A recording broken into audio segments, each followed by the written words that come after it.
12 টাকায় 8টি আম কিনে 2 ডজন আম কত টাকায় বিক্রি করলে 50% লাভ হবে? এখানে বলছে যে 12 টাকায় 8টা আম কিনছে।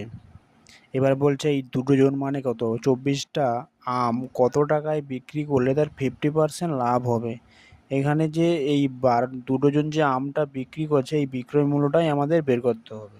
তাহলে 50% লাভ বলছে মানে কি 50% লাভে বিক্রয় মূল্য আমরা বের করব। 50% লাভে বিক্রয় মূল্য কত হবে?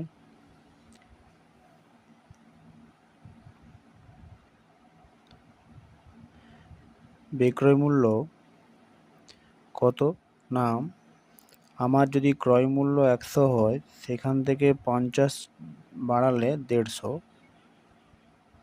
টাকা। তাহলে 50% লাভে বিক্রয় মূল্য আমার 150 টাকা। এবার ক্রয় মূল্য যদি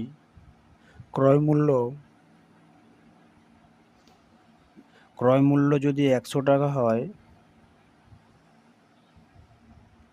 তাহলে বিক্রয় মূল্য কত হবে? 100 টাকা হয়, বিক্রয় মূল্য কত হবে? না, বিক্রয় মূল্য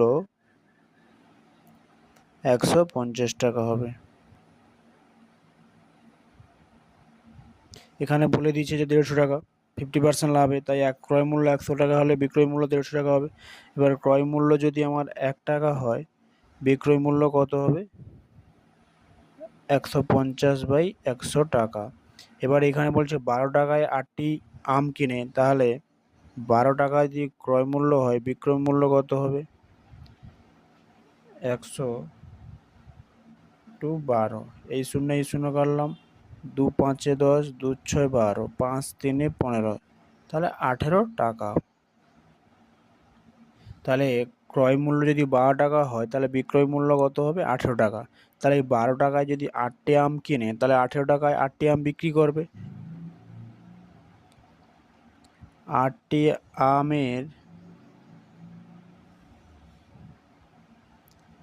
বিক্রয় মূল্য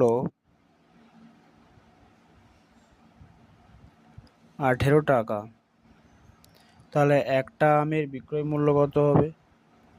18/8 টাকা। এবারে বলছে 2 ডজন মানে কত? 12 12 24টা। 1 ডজন সমান 12টা যদি হয় 2 ডজন 24টা।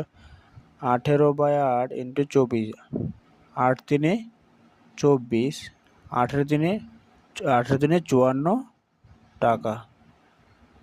এটা আমার উত্তর। তাহলে 2 ডজন আম 54 টাকায় বিক্রি করলে তার 50% লাভ হবে।